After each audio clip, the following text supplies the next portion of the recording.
Statistics. Take a look at these two cricket players. Player A scored these exact runs in their last 10 matches, and player B.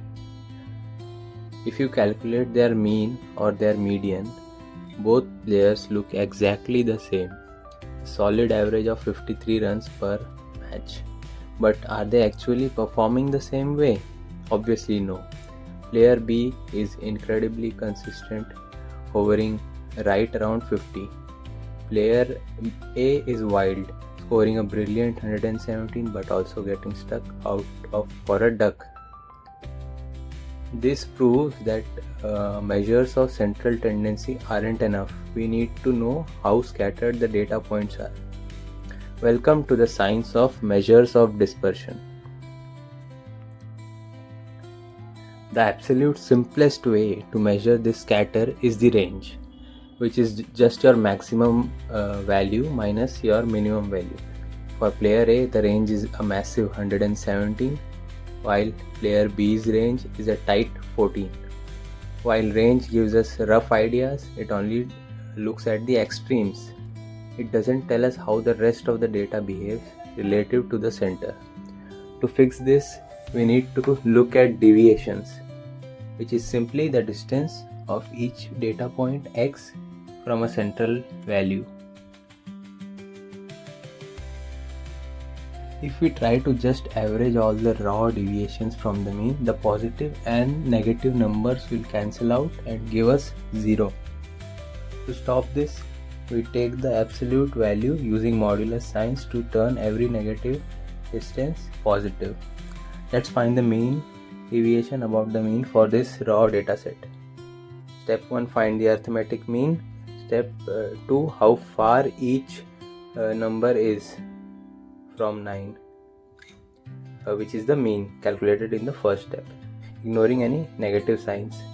We get these absolute distances. Finally, we take the average of distances and giving us the mean deviation, that is 2.75.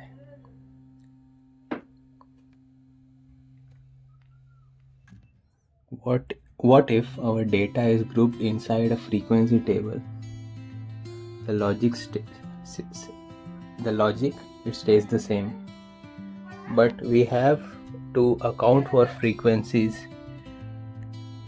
If we have continuous class intervals, our first step is always to find the midpoints of those classes to act as your x values.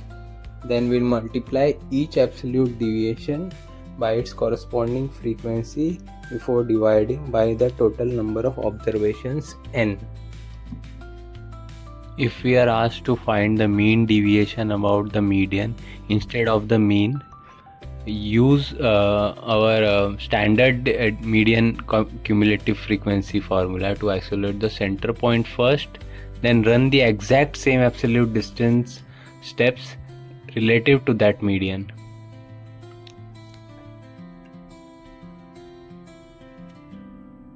So that is the frequencies of each data point, and we calculate the required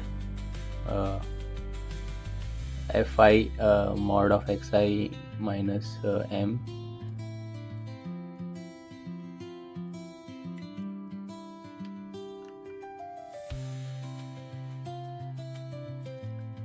So the need for variance and standard deviation. Now, as useful as mean deviation is, it has a major mathematical flaw.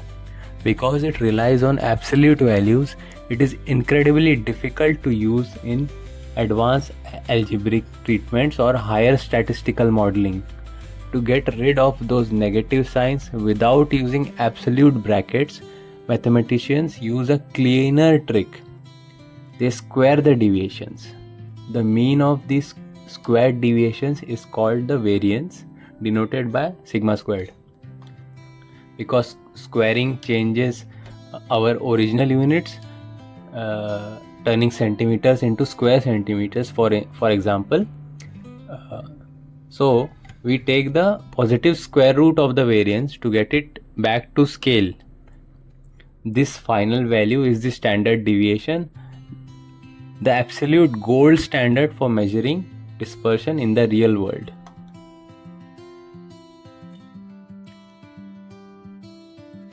So that is the final formula.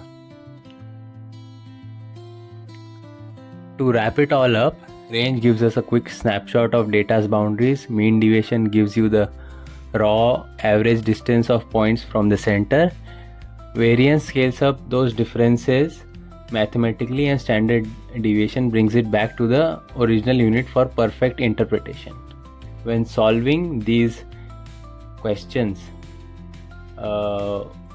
if we build clean tables column by column, this can avoid basic calculation mistakes. So if this was helpful, you can drop a comment, and if you have any questions, you can put it down in the comments.